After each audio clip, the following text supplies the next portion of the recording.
hidup mati dikuasai lidah. Lidah ini sulit untuk dijinakkan, sering mengeluarkan racun yang mematikan. Saya dan saudara jaga hati saudara. Amin.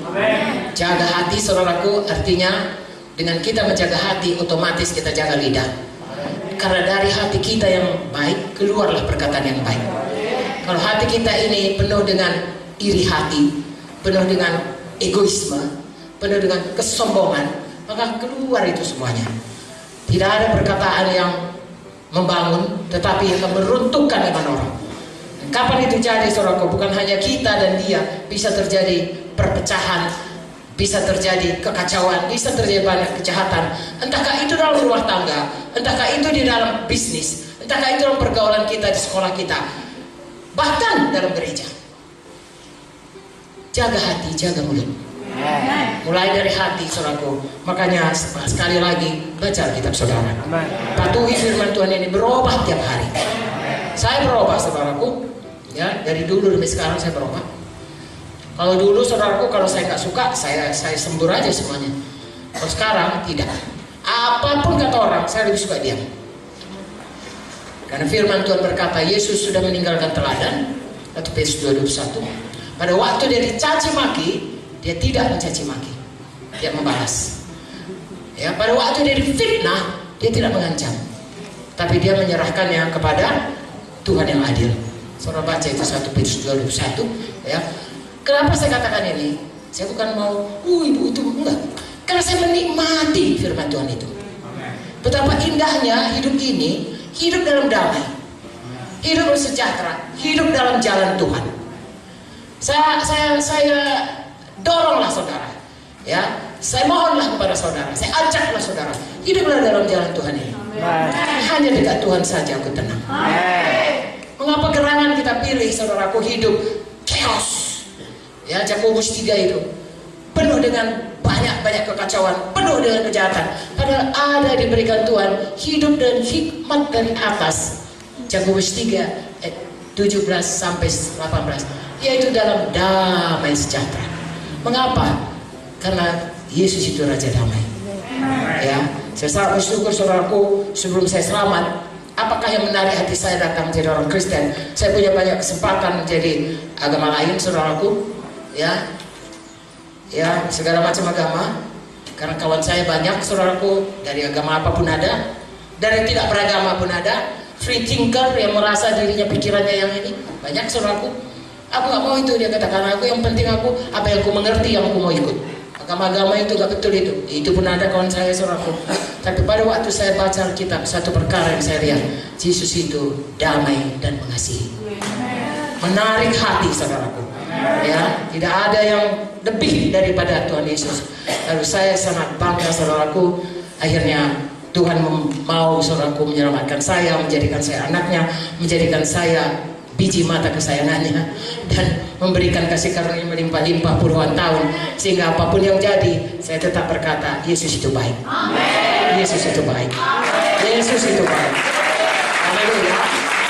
Jadi khusus untuk hari ini, di mana kita sudah melaksanakan KKR, saudara dan saya, semua kita, terutama saudara yang berhubungan langsung dengan jiwa-jiwa, itu sudah menjadi seperti tadi anak.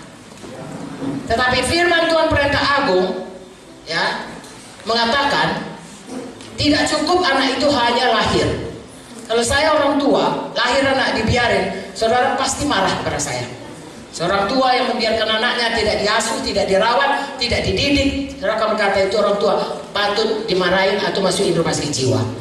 Tetapi sering sekali dalam kita menginjil, sudah selesai penginjilan, lalu kita rasa itu sesuatu yang sudah selesai. Tidak.